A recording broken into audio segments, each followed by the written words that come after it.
Thank you. দ্বিতীয় মেয়াদে ক্ষমতায় ফিরেই একের পর এক বিতর্কিত সিদ্ধান্ত নিয়ে যাচ্ছেন মার্কিন প্রেসিডেন্ট ডোনাল্ড ট্রাম্প। মার্কিন সহায়তা সংস্থা ইউএসএআইডির কার্যক্রম বন্ধ, বিভিন্ন দেশে মানবিক সহায়তা বন্ধ করে দেয়া, গাজা দখলের হুঁশিয়ারির পর আন্তর্জাতিক অপরাধ আদালত আইসিসির ওপর নিষেধাজ্ঞা জারি করেছেন তিনি, স্বাক্ষর করেছে নির্বাহী আদেশেও। এতে করে যুক্তরাষ্ট্র বা মিত্র রাষ্ট্রের নাগরিকদের বিরুদ্ধে তদন্ত করলে আইসিসির কর্মকর্তাদের উপর আর্থিক ও ভিসা নিষেধাজ্ঞা দেয়া হবে। মার্কিন প্রেসিডেন্টের অভিযোগ, যুক্তরাষ্ট্র এবং মিত্রদেশ ইসরায়েলকে ভিত্তিহীন নানা অভিযোগের জেরে হয়রানি করছে আইসিসি। তবে এই পদক্ষেপ নেওয়ার পর থেকেই বিশ্ব দরবারে সমালোচনার ঝড় উঠেছে। শুক্রবার প্রকাশিত এক বিবৃতিতে আইসিসির প্রেসিডেন্ট তোমোকো আকানে বলেন, যুক্তরাষ্ট্রের এই সিদ্ধান্ত আদালতের স্বাধীনতা ও নিরপেক্ষতাকে হুমকির মুখে ফেলবে।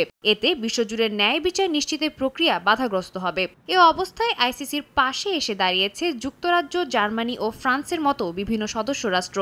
সংস্থাটির পাশে থাকার প্রতিশ্রুতিতে প্রকাশিত এক বিবৃতিতে স্বাক্ষর করেছে মোট ৭৯টি দেশ। তাদের দাবি, যত দ্রুত সম্ভব সংস্থাটির ওপর থেকে যাবতীয় মার্কিন নিষেধাজ্ঞা সরিয়ে নেওয়া হোক।